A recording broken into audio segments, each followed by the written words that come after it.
TV ఇండస్ట్రీలో మరో విషాదం నెలకొంది. త్రినాయిని సీరియల్ ఫేమ్ పవిత్ర జయరాం చనిపోయిన 5 రోజులకే తన ప్రియుడు సీరియల్ నటుడు చంద్రకాంత్ ఆత్మహత్య చేసుకున్నాడు.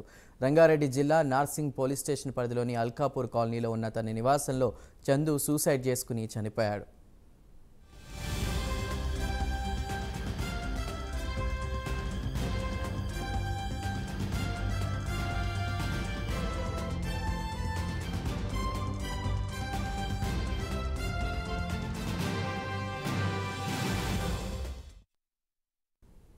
అయితే నటుడు చందు ఆత్మహత్యపై అతని భార్య శిల్ప స్పందించింది. 5 సంవత్సరాలుగా పవిత్రతో చందు సహజీవనం చేస్తున్నట్లు ఆమె తెలిపారు.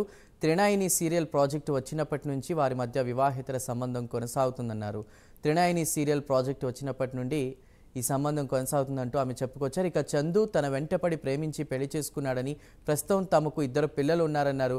గత 5 సంవత్సరాలుగా పవిత్ర మాయలో పడి తమను పట్టించుకోవడం మానేశాడని, ఇంటికి కూడా రాలేదని ఆమె వెల్లడించారు. ఇటీవల ఆమె యాక్సిడెంట్లో చనిపోవడంతో డిప్రెషన్కు లోనయ్యాడని, దీంతో నిన్న పవిత్ర నీ దగ్గరికి వస్తున్నా అంటూ ఇన్స్టాగ్రామ్లో మెసేజ్ పెట్టి ఆత్మహత్య చేసుకున్నారు. తనకు తన బిడ్డకు కూడా న్యాయం చేయాలని ఆమె వేడుకుంటోంది.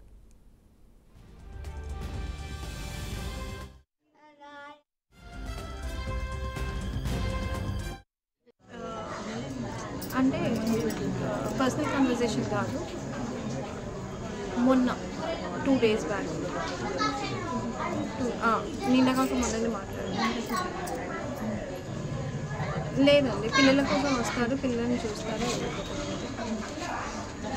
ఆల్రెడీ అందరికీ చెప్పేసాను. లాస్ట్ వీక్ పవిత్ర మేడంతో కార్ ఇన్సూరెన్స్ చేయించుకొని వస్తాను చెప్పి ఇంట్లోకి బయలుదేరాడు. 1 అయింది, 2 అయింది, 3 అయింది. మాకు టెన్షన్ ఉంది. 11వ తారీఖు జరిగింది ఏంటంటే కొన్ని క్లియరెన్స్ చేసుకున్నాం.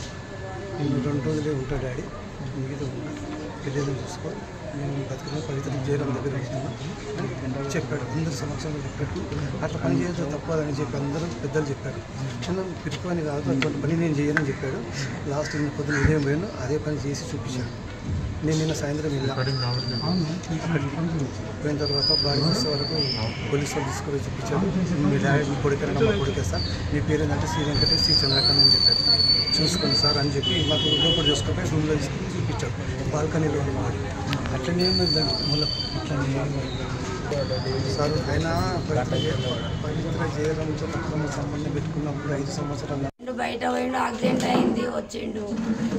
వాళ్ళ ఇంట్లోకి పోయిండు, వచ్చేసిండు. బయట ఏం మాట్లాడలే, అక్కడ పోయిండు సూసైడ్ చేసుకుండమ్మా.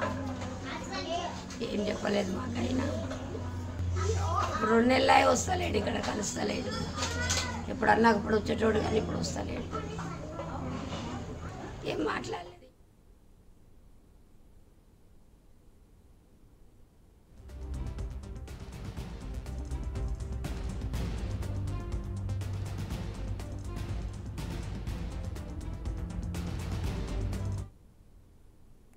క్రాస్ ఓటింగ్ అక్కడి